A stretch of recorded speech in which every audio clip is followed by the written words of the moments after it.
राधे राधे दोस्तों। भाभी आप यहाँ किचन में घुसी हुई हैं। चलो ना, बाजार नहीं जाना क्या? परसों राखी है, बस आज का दिन है।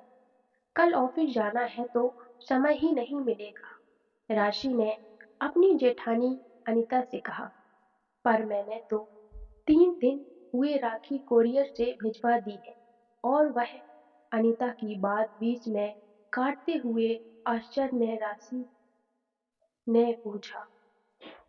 जी भेज दी। मतलब आप राखी पर जाओगी नहीं? आपका तो मायका लोकल है और आप घर नहीं जाती। अमित और आशीष भैया लोग को राखी बांधने नहीं में 4 साल हो गए हैं।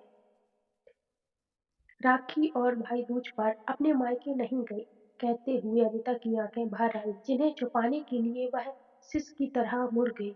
भाभी आप मुझे बताओ क्यों नहीं जाती? कुछ गंभीर बात है या आप नहीं बताना चाहती? तो मैं आप पर दबाव नहीं डालूंगी, राशि ने पूछा। नहीं, ऐसी कोई बात नहीं। मम्मी जी का कहना है कि रितु और अलका आएंगी राखी वाले दिन, तो वह क्या खुद काम करेंगी यहाँ मायके में? तो तुम अपनी राखी भेज दिया करो कोरियर से।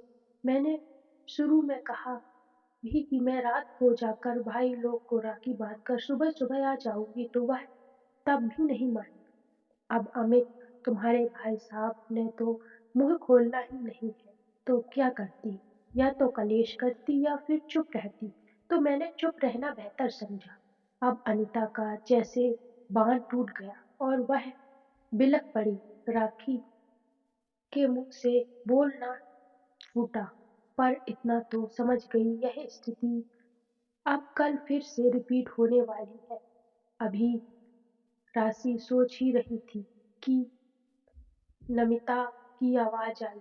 मेरे मायके में तो भाई दूज भी मनाया जाता है, पर यहाँ तो ये रीत ही नहीं है। तो मेरा भाई दूज भी बंद करा दिया कि हमारे यहाँ यह रिवाज नहीं है। तो तुम्हें अब इस घर के हिसाब से चलना है। यानी मैं अब अपने भाइयों का तिलक भी नहीं कर सकती। लेकिन अलका हर भाई दूज पर यहाँ आती है। उनसे अपने ससुराल में कहा है कि हम तो भाई दूज मनाते हैं। मजे की बात तो यह है कि उसके ससुराल में भी भाई दूज नहीं मनाया जाता, लेकिन वह झूठ बोलकर सारा दिन यहाँ बिता जाती है। बेटियों का तो मायका है, पर बहू का कहते हुए नमता फिर रोने लगी। राशि ने जेठानी को चुप कराया। राशि की शादी विवेक से 10 महीने पहले हुई थी, तो जाहिर है कि उत्सव भी कुछ ज्यादा ही था। नमिता की शादी हुई 4 साल हो गए। उसकी 1.5 साल की बिटिया भी थी। दोनों बहुत कामकाजी थी। आपस में दोनों समझदारी व प्यार से चलती थी। सासू माँ सुमन जी को दोनों का बहरपन पसंद नहीं आया, पर उन्हें आराम मिल रहा था तो चुप लग जाती थी।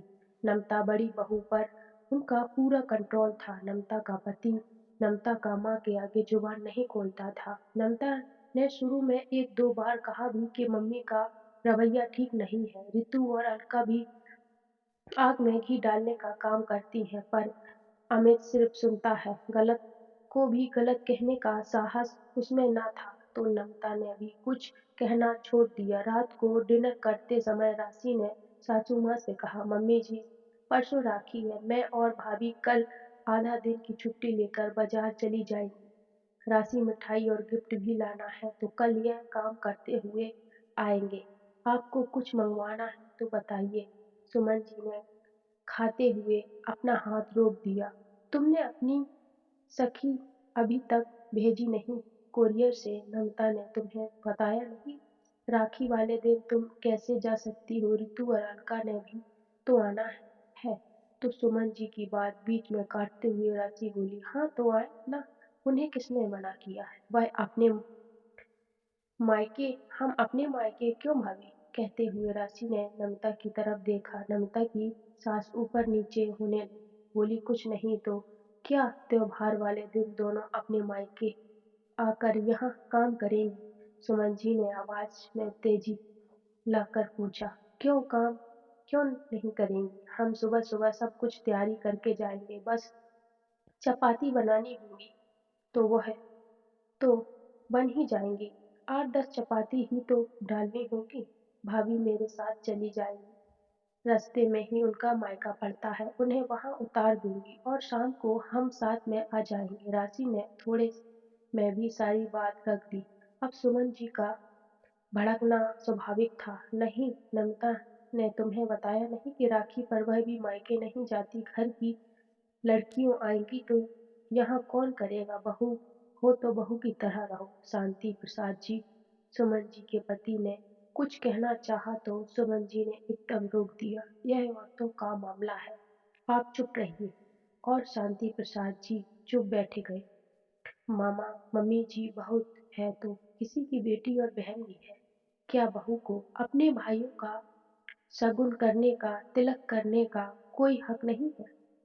आपकी बेटियां बेटियां और दूसरों की बेटियां मैं तो जरूर जाएंगी, और भाभी भी मेरे साथ जाएगी। उन्हें मैं छोड़ दूंगी। और तभी अमित ने गुस्से में कहा, नमिता नहीं जाएगी, और अगर गई तो मुझसे बुरा कोई नहीं होगा। मम्मी ने जो कह दिया तो कह दिया, बाकी तुम्हारा तुम जानो। और विवेक दम बोला, मैं बस बहू नहीं बेटी हूँ। सही है भैया, दोनों नहीं जाएंगी। और मम्मी रितु और अलका दोनों को बोल दो कि वह अपनी अपनी राखियां हमें कोरियर से भेज दें। उनकी भी तो नंदे मायके जाएंगी, तो क्या त्योहार वाले दिन वह अपने घर में काम करेंगी? बिल्कुल नहीं। अब संवादक खड़े विवेक का मुंह देखने लगे। भैया, मुझे तो तवज्जो हो रहा है आपको। मैं अपना आदर्श मानता था, पर पता नहीं था कि आपकी सोच भी ऐसी होगी। आपको भाभी का कर्तव्य याद है, पर आपका क्या कर्तव्य है वह भूल गए हैं, याद नहीं करना चाहते। अपनी माँ और बहनों को खुश करने के लिए पिछले 4 सालों से अपनी पत्नी को इस खुशी से दूर रख दिया। क्यों, आपकी बहनें हैं तो उसके भाई नहीं हैं? क्या और मम्मी अपने वर्षों पहले हमारी बुआ जी का आना बंद करवा दिया था? पापा जी जाते थे राखी बंधवाने, तब आपने एक बेटी का यहाँ आना बंद किया था, और अब बहुओं का जाना बंद करवा चाहती है।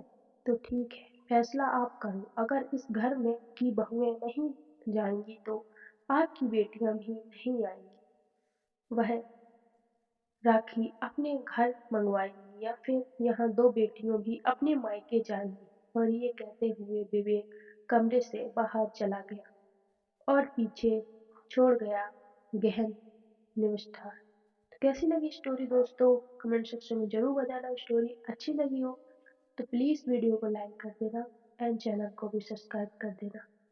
राधे राधे।